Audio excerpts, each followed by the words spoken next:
¿Y en la fiscalía hace cuántos años que está, doctora? Hace muchísimo tiempo. Y para el Estado trabajo hace 28 años y de los cuales ya 21 años que soy fiscal. Y Marcos parece que está anunciando ya ¿Y por qué no, tu verdad? ascenso a fiscal adjunta, porque creo que estuviste en alguna terna en algún momento o peleaste para integrar una terna, si no me equivoco. Sí, estuve interna, pero no se dieron. Los momentos se dan muchas veces y otras veces no, pero no, yo estoy ya para retirarme. Yo en 2 años me retiro por la ley de la magistratura, nosotros tenemos derecho a jubilarnos. Ah, Ya, perfecto. o sea, ¿tenés la intención de retirarte entonces de la función pública, doctora? Sí, tengo la intención de retirarme de la función pública. Te llamamos porque leíamos en una de las tapas de diario la fiscal Natalia Acevedo, algo así como un llamado a una preocupación por el tema de la trata de personas. Piden, dice el titular del diario, piden estar atentos ante casos de trata de personas en frontera. Sí, efectivamente. Lo que pasa es que desde el año 2008 que se crea la unidad especializada de trata de personas en el Ministerio Público, primeramente se visibilizaba solamente la trata con fines de explotación sexual. Posteriormente, en el año ya 2012, en diciembre, que se entró en vigencia ya la nueva ley integral de trata, que es la 4788, primeramente luego cambió el ámbito de aplicación. Ya solamente no tenemos la trata internacional, sino también ya tenemos la trata interna. ¿Qué quiere decir eso? Cuando existe una captación, un traslado de un lugar a otro, de una ciudad a otra dentro del país. Porque anteriormente solo teníamos la trata internacional, es decir, la captación se producía en el país de origen, por ejemplo Paraguay, pero donde la persona era captada para algún tipo de servicio. Anteriormente era solamente el servicio sexual y se la trasladaba a otro país, que era el país de destino donde la persona era explotada. Entonces, a partir de la vigencia de esa ley, ¿qué pasa? Cambia la tipificación, la conducta, ¿verdad? De captar, trasladar, transportar o recibir a una persona para someterle a un estado de explotación. Pero ya tenemos tres fines sexuales, laborales y de extracción de órganos. Nosotros actualmente, Paraguay ya es país de origen, de tránsito y de destino, con todos los casos que fuimos teniendo en la unidad.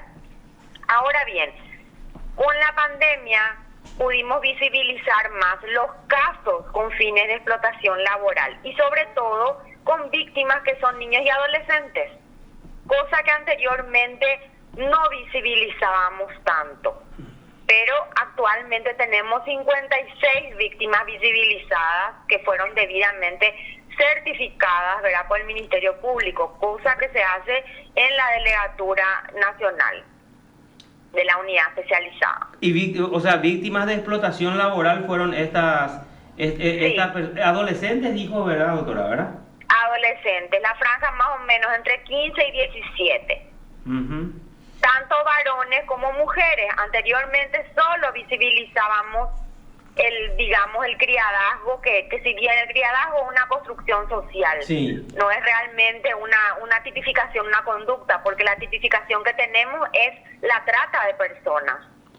Claro, incluso, ¿Qué pasa? incluso que solamente antes visibilizábamos a mujeres, sí, a adolescentes en el trabajo doméstico, pero ahora también visibilizamos mucho a los varones. Específicamente con Brasil. En los varones con Brasil, dijo. Con Brasil, todos los casos que tenemos son con Brasil. Doctora, vos hablaste de 56 casos registrados, comprobados, digamos. No, víctimas. Perdón, 56 víctimas. 56 víctimas. ¿Ese en qué lapso de tiempo, doctora? Y ese lapso de tiempo es ahora en la pandemia. O sea, en estos 3 meses, digamos. Este año, exactamente, en estos 3 meses. Bueno, que fueron todos debidamente abordados, ¿verdad? Nosotros tenemos una dirección técnica, ¿verdad? Apoyo a la gestión, donde tenemos psicólogas, trabajadoras sociales y abogadas que se encargan de la asistencia integral de esas víctimas y del abordaje, pero para el proceso. Ahora, ¿y en qué consistía? A ver, para que nos explique un poco, porque viste que de repente llega mucho más cuando se explica en qué consistió la explotación o consiste esa explotación laboral de estas 56 víctimas, doctora.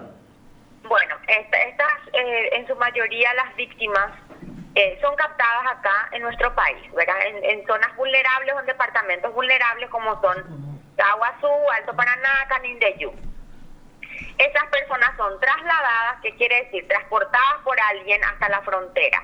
Obviamente, en el caso de los menores, ninguno ha pasado la frontera con algún permiso legal. Todos, digamos, en forma irregular y clandestina. Pasan a Foz de Iguazú, en este caso particular, y van hasta San Paulo a trabajar en fábricas textiles o maquiladoras, donde trabajan de 6 de la mañana a veces a 6 de la tarde, es decir, 12 horas corrido, donde a lo mejor duermen ahí en situación infrahumana, se alimentan con lo que pueden, porque hay veces que no le dan ni de comer, y son todos menores, y está prohibido el trabajo de menores, es una de las peores formas de trabajo infantil. Así mismo es, doctora. Como en algún momento ahora, doctora, si nos das un poquito de tu tiempo para charlar a profundidad y para hacerle a conocer a la gente el trabajo importante que están haciendo desde hace rato en esa unidad, incluso cuando estuvo ahí la actual ministra de la Niñez y Adolescencia, la doctora Teresa Martínez, que es de nuestra época, como se dice en la jerga popular. Sí, justamente porque la doctora Teresa fue fiscal, una persona, ¿verdad?, con una trayectoria altamente, ¿verdad?, reconocible. Justamente por eso podemos trabajar bien coordinadamente con el Ministerio de la Niñez.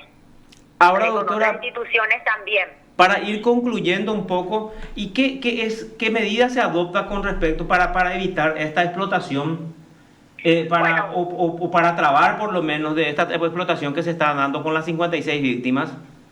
Acá lo importante es también una llamada de atención para las políticas públicas que tiene que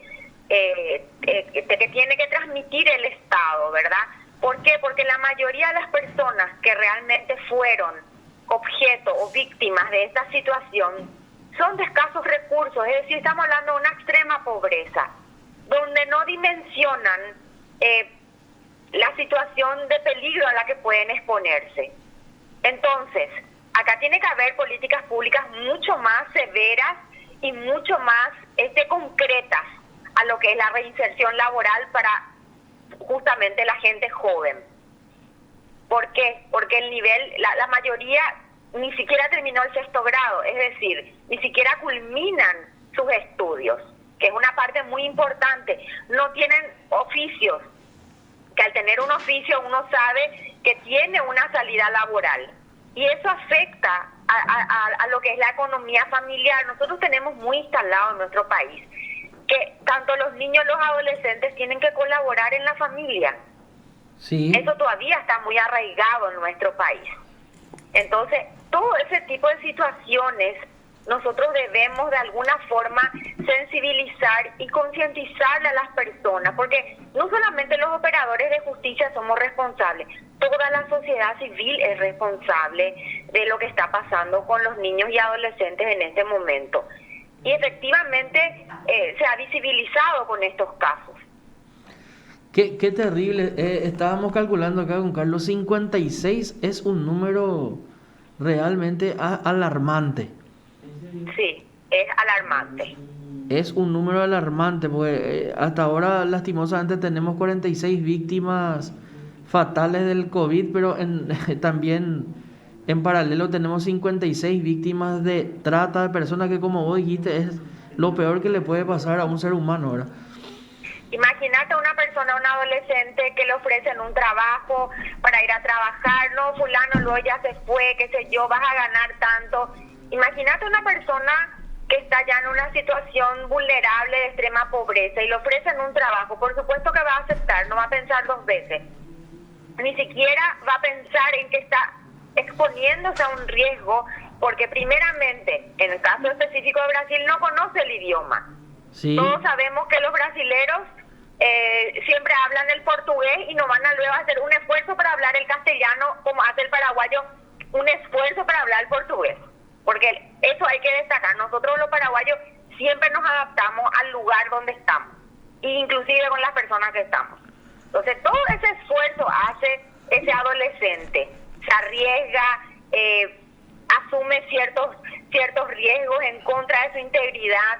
Es grave realmente y somos todos responsables Doctora, de alguna manera. Doctora, como bien dijiste, siempre se visualizaba un poco a la mujer o a la niña o a la adolescente nomás. Esto es, o sea, ¿trata de personas es una derivación de trata de blanca o la trata de blanca sigue siendo trata de blanca? No. La nomenclatura ha cambiado. Anteriormente, en la antigüedad, se llamaba trata de blancas. ¿Por qué? Porque solo traficaban a mujeres de tez blanca. Hoy día la trata le puede pasar a cualquiera. Es más, te puede pasar a vos. Claro. Es nuestro eslogan que nosotros utilizamos ahora en nuestros spots publicitarios. ¿Por qué? A cualquiera puede caer. No creas que una persona que no tiene una instrucción nomás. Cualquier persona con un grado de instrucción más elevada puede caer en un caso de trata de personas. Sí, por eso te estoy preguntando y tal vez por eso se visualizaba mucho a la mujer nomás, trata de blanca, ¿verdad? Pero imagínate, pero dentro de la llama... trata de personas con fines sexuales, explotación laboral y extracción de órganos. ¡Qué bárbaro! Sí. Nosotros no tenemos todavía en Paraguay, al menos judicialmente, no tuvimos en la unidad casos con fines de extracción de órganos, pero otros países sí, como Perú, por ejemplo. Doctora, sí han tenido ya casos. O sea, en los otros dos casos, ¿sí te recordás la estadística en los otros dos casos o no tenés en mente? En cuanto a la explotación, laboral y sexual. Mira, no te puedo dar datos estadísticos en este momento porque yo manejo solo los datos depende de mi unidad, ¿verdad? Y nosotros cada año sacamos una estadística, ¿verdad? Y lo que va del año con el tema de la cuarentena también todo estuvo más, casi no visualizamos muchos casos por el tema de que estábamos encerrados, no sucedía absolutamente nada. Es más, se visibilizaban otro tipo de casos. Si bien no se dejó de percibir situaciones, por ejemplo, de rufianería o de proxenetismo, que también son hechos punibles competentes de la unidad. No así la trata, porque justamente la frontera y todo estaba cerrado, no podíamos salir. Entonces, quizás eso también hizo que no podamos visibilizar algún tipo de caso de trata. Pero no así los casos de rufianería, que justamente es el aprovechamiento de las ganancias de una mujer que ejerce la prostitución. Sí, así mismo. Eso sí llegamos igual a tener. Casos de pornografía, casos de proxenetismo, que el proxenetismo es la inducción a un menor a ejercer la prostitución. Así lo define el código. Doctora, ahora volviendo a esas 56 víctimas, ustedes tienen causas abiertas con respecto a estos casos, ¿hay imputados? Sí, tenemos causas abiertas y mis colegas Claudia Mori y la doctora María Isabel Arnold tienen causas ya con imputados. ¿Con imputados? Sí. Bueno, y nos dijiste que estos casos de explotación laboral se dan más hacia el lado del Brasil, doctora. Y los casos que hemos tenido de estos 56, por ejemplo, la pandemia, todos son del Brasil. Todos son de Brasil. Estos 56 todos entonces prácticamente son llevados al Brasil para ser explotados laboralmente. Así mismo, a trabajar en fábricas textiles, lo que es la costura. Doctora, ¿y la expectativa de pena de estos tipos penales? Y la expectativa de pena hasta 20 años en los casos de trata internacional, sobre todo en casos de menores, porque eso hace una circunstancia agravante. Sí, o sea, en este caso de los 56 podría ser hasta 20 años. Así mismo. Bueno, entonces sería muy importante que tengamos también y podamos publicar los nombres de los imputados, por ejemplo, en este caso. Y bueno, no nos resta más que agradecerle a la doctora y bueno, desearle éxito siempre en sus funciones, como nos dijo. ¿Hace 28 años que está, doctora? en el Estado. Si trabajo para el Estado paraguayo hace 28 años. En algún momento yo escuché, Carlos, que la doctora quería tener un programa o ejercer el periodismo o la ¿Cómo? comunicación.